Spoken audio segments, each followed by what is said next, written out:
PPI sebagai majikan, mereka ada hak untuk mendapat layanan sewajarnya. Sekarang ini tidak ada mekanisme. Jadi itu PPIM mesti menjalankan peranan dia sebagai aktivisme. PPIM mesti berjuang dan berjuang. Kadang-kadang sampai orang benci macam nak gila. Ya, kalau saya ni bank Islam cukup memanglah benci habis. Dah, jadi yang kita nak tekankan, kalau benda ni tidak berlaku, tidak diambil kira dengan berat seberat-beratnya, tidak diwujudkan satu mekanisme di mana rakyat boleh ada saluran bila rakyat rasa tertekan, jabatan-jabatan kerajaan tidak menjalankan kerja mereka. Wujud satu mekanisme, apa akan jadi? Rakyat akan rasa hampa, rakyat akan rasa kecewa, rakyat akan hilang kepercayaan. Ya, dan semakin hari keadaan akan jadi lebih buruk. Kalau kita lihat dalam COB tadi, masalah COB, sejauh mana benda ni berluasa. Joint Management Committee ini ada peraturan-peraturan yang mengawal pelantikan komiti-komiti ini, dan ianya di bawah majlis perbandaran. Tapi sejauh mana majlis perbandaran menjalankan tugas untuk jaga? Diorang pun entahlah. Jadi rakyat, orang ni entahlah, orang ni cerita dengan si ulat, orang ni entah, dia bukan lepas pandang, dia cuma mata dia tutup. Jadi kita ni macam mana? Nah, jadi bila ini berlaku, rasuah akan menjadi lebih berluasa. Sebab bila kita nak hasil, kita akan rasuah. Ya. Dan masalah akan berterusan. Nak tukar kerajaan, tukarlah kau. Tapi yang buat kerja ni sama tak? Jadi ke mana kita pergi? Maka itu pasal salah satu perkara yang kita nak dalam forum ni, satu resolusi supaya diwujudkan satu KPI rakyat bagi jabatan-jabatan kerajaan, supaya kita ni lah yang menghukum. Kalau satu-satu jabatan ini tidak menjalankan kerja mereka seperti mana yang mereka patut jalan, mereka mesti dihukum, mesti diberitahu, awak tak jalan kerja untuk kepentingan rakyat. Siapa yang tak setuju? Setuju dah. Jadi itu satu. Saya nak jawab cerita Geneva Gold ini. Geneva Gold ni, bank negara telah rampas semua aset-aset Geneva Gold ini.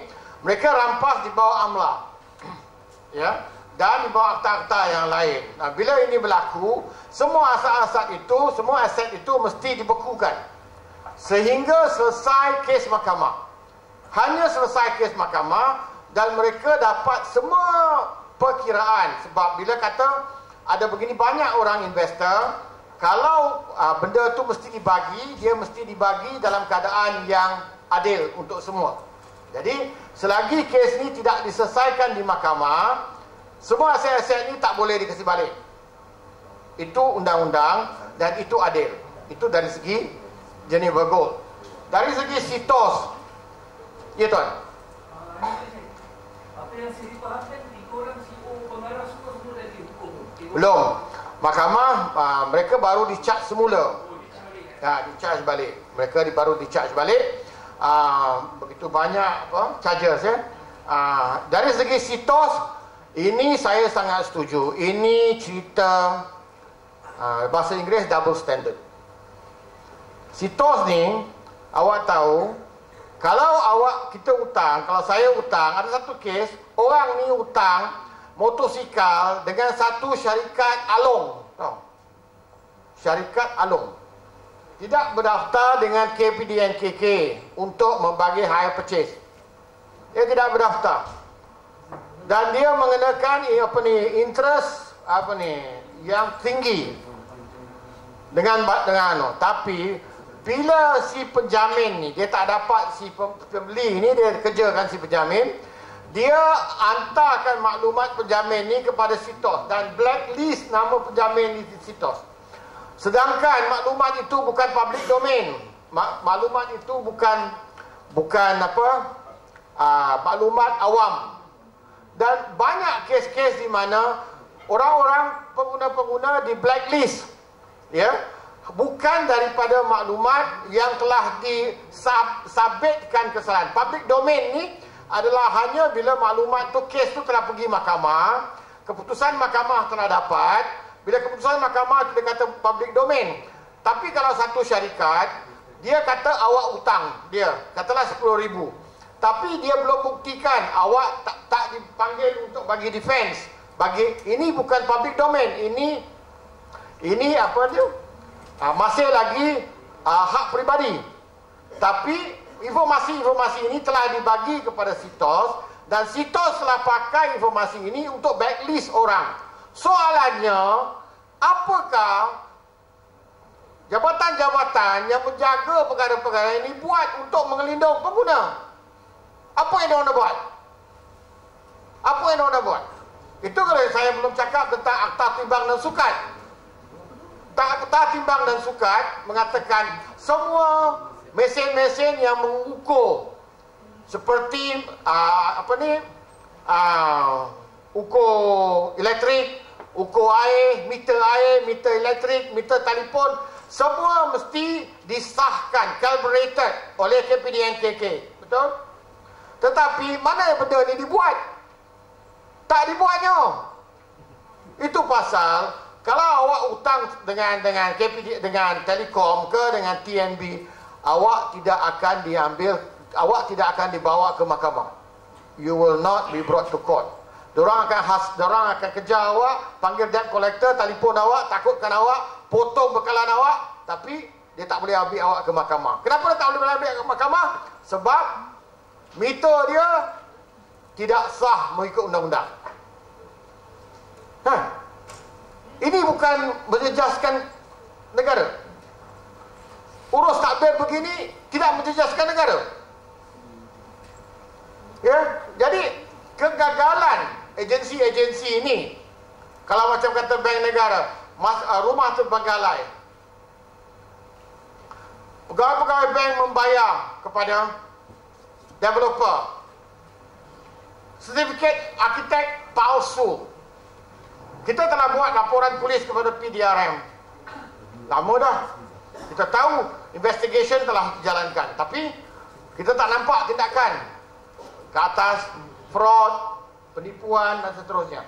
Kita lihat KPDNKK, bukan KPT, Kementerian Perumahan, juga tidak mengambil tindakan kepada pemaju-pemaju. Jadi pemaju-pemaju ini berluasa lah, sentiasa menipu orang. Macam si Syahira, dia dah buat rumah terbengkalai di bawah projek Syahira. Projek Syahira telah ditutup. Dia buka syarikat lagi satu, dia tak pakai nama dia, dia pakai nama adik dia, pakai nama sepupu dia, dan dia berjalan masih tipu. Sampai hari ini dia masih menipu. Jadi tidakkah ini mengancam keselamatan negara? Jadi saya cadangkan forum ini mengeluarkan satu resolusi supaya diwujudkan satu KPI rakyat, satu mekanisme dalam sistem kerajaan yang membolehkan rakyat mendapat keadilan bila jabatan-jabatan kerajaan tidak menjalankan kerja mereka seperti mana yang dia buat. Tentu sekali kalau nak buat agensi macam tu, dia kena pergi dekat KPDNKK. Tapi saya tak fikirlah bagus dipikir KPDNKK, sebab kadang-kadang KPDNKK pun ada masalah. Terima kasih. Saya nak tanya berkenaan dengan konteks Cik Zamani sendiri dalam sektor awam dan juga pengguna, dan dalam melayani aduan-aduan, apakah mungkin ada kelihatan apa yang diceritakan, dikongsikan oleh Pak Syekh itu datangnya daripada kelemahan pengguna sendiri, sikap pengguna, ilmu tentang undang-undang, pengguna tak ada ilmu tentang undang-undang, kuasa pengguna sendiri pengguna tak tahu. Jadi itulah menjadi ruang untuk pengguna sendiri ditipu. Atau mungkin kacamata kaki tangan awam ni melihat pengguna bagaimana? Okey. Terima kasih Tuan Moderator. Yang kali dua bercakap ni. Okey, kali tiga. Okey, saya mewakili lah. Maksudnya saya mewakili daripada pejabat awam lah. We call it as a civil servant lah kan. Kita ni hamba kepada rakyat sebenarnya. Civil servant. Okey. So itulah kalau kita dah buat direct translation lah. So saya tak nak komen immigration macam mana dia buat kerja. Saya tak nak komen polis macam mana dia buat kerja. Saya tak nak komen macam mana doktor buat kerja. Saya mungkin share lah apa yang kami buat. Saya di tribunal, apa yang kami buat. Bagi pengguna yang ingin mengemukakan sebarang aduan, sila hubungi alamat dan nombor telefon yang tertera.